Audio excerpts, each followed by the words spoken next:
سلامونه دوستانو، سلامونه خدایو کې چې روغ جوړي. زه نن د خپل ځوانانو سره یو څه خپل د زړه خبرې شریکوم.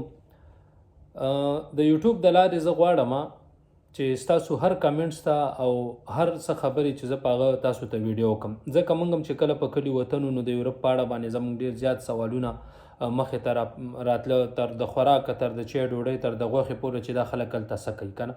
داسې ستاسو هم ډېر سوالونه دي.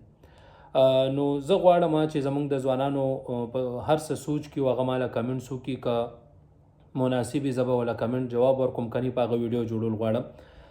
ځکه چې موږ ته دلته د کمنټسو او د میسجو نه پته لګي چې ځوانان کم مشکلاتو کې ګیر دي. ځکه زموږ د وطنونو پښتونخوا د افغانستان د کار خواته لاړ شي او چېرته پښتو ژبه دا ټول خلکو دي له ذهنونه خراب کړي دي، په یو عجیبه مشکلاتو کې نښلولي دي. پوه شوې؟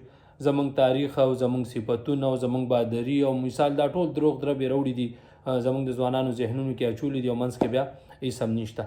نو زه غواړم چې حقیقي ژوند څه تجربه خو ورته نه ویم خیر، او نه زه ویم چې یاره دې به زه پوه کړم، او هغه یو ځان ته کیسې دي. خو تر څو که د مسافرۍ ته څه ورته وایي تجربه وي، یا په یورپ کې د اوسېدلو او هغه خلک چې هغه کم مختلف سوالونه ذهن کې راځي، نو غواړم چې په هغې ورسره زه د یوټیوب د لارې ویډیو جوړه کړم، یا شاید څه وخت پس لایف هم راشو او ورسره د ټولو ملګرو هغه سوالونه چې د هغې زه جوابونه ورکړم او د هغې تسلي وشي. ځکه موږ به هم ډېر ډه خوړو چې دا یورپ به کومه دنیا یو دا څنګه کېږي. یعنې زه غواړم چې دوستانه طریقې سره خپل ځوانانو سره دا خبرې شریکې کړم. دا زه د خپل نه کوز دلته څوک له دا رنګ ورکوي چې د خپل سبسکرایبر او فالوور او دا، نو زما هر اکاونټ که تاسو وګورئ د میډیا، نو ټول هغه دغه خبره شرع له برابر دی، فالوور هم پوره دی، ویوز هم او ارننګ هم ترې لږ ډېر کېږي. نو هغې نه به تېر شو، ځکه چې دلته موږ کار ژوند کوو، شکر دی، او زموږ ښه ګزاره کېږي، زما د فیملی او البته د چا سره پکې ښېګڼې هم کولی شو. نو د یوټیوب د لارې اوس به تاسو وایي چې بس هلې ډېر هلته ته فالوور ویوز هر څه شته، هملته ولې نه کړې؟ نو وروره د ټیک ټاک خو نوم هم ما اخلا، خو ما باندې ملګرو جوړ کړو چې ویډیو هسې هم کې دلې هم ورکوه، خو زما بیخي نه خوښېږي، ځکه چې ډېر لانجې کونجې دي پکې، هغه ته خو ګوتې هم نه وړم.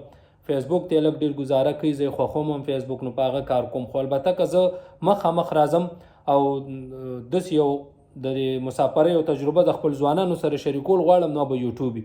نو که هر ملګري یوټیوب زما سبسکرایب کړی وي او ګوري، څه سوال څه مشکل ستاسو وي هغه به تاسو کمنټس کوئ، باقاعده به راځم، زه به ستاسو نوم ولم، زه به سره په هغه باندې ویډیو کوم.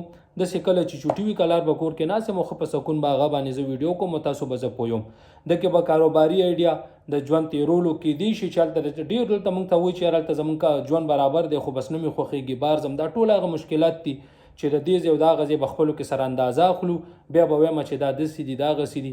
تر څو چې کوم موږ نه مشران دي یا ډېر پوهېږي، هغې له خو زموږ ضرورت نشته. زموږ نه چې عمر کې کم دي یا داسې دې ملکونو ته راغلي نه دي، ګرځېدلي نه دي، تجربه یې نشته او صلاحیت پکې شته. اوسني ځوانان تعلیم یافته دي، هوښیار دي، تکړه دي، بیداره دي، سهولیات هر خوا دي، صرف دې ته لارښودنې خلکو نه دي، دروغ دربې ورته مزغو کې ایښي. نو دا ټول خلک څوک ښه کوي څوک بد کوي، ډېر پکې ښه خلک هم شته چې په میډیا خپل ځوانانو ته ذهنونه جوړوي. غواړم چې په دې حصه کې په دې منډه کې زه خپله حصه هم واچوم. نو زه به په هفته کې یو ویډیو به زه داسې کوم چې زما به کوشش وي چې یا د چوټۍ ورځې یا د جمعه وي یا داسې ورځې چې چوټۍ په ورځ وي، او ماښام مازدیګر زه ویډیو یو داسې شیر کوم چې زما ځوانانو ته رسي، او کم سوچ فکر چې زموږ په ذهنونو کې و 15 کاله مخکې چې هغه مشکلات زموږ ځوانانو ته رانشي.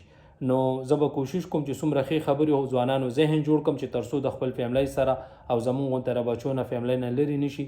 که نارمل مشکل یو ملته حل کېږي، نو ورته به لاره ښیو چې داسې وکړه داسې که نه وه، او د راتللو هم څوک سوال لري په ذهن کې، نو هغه به هم د ویډیو په لاره د هغې زه اصلاح کوم. ها البته زما ټریول خوښ دی، دنیا کتل او نوي کلچر نوي خلکو کتل دا زما خوښېږي، تاریخي ځایونه، ښایسته ځایونه، سیلګرۍ ځایونه، هغه به هم زه د یوټیوب نه شیر کوم، خو تر څو ملګرو سره به زه خپله تجربه هم شیر کوم. نو یوټیوب د لارې به راسره اوسئ.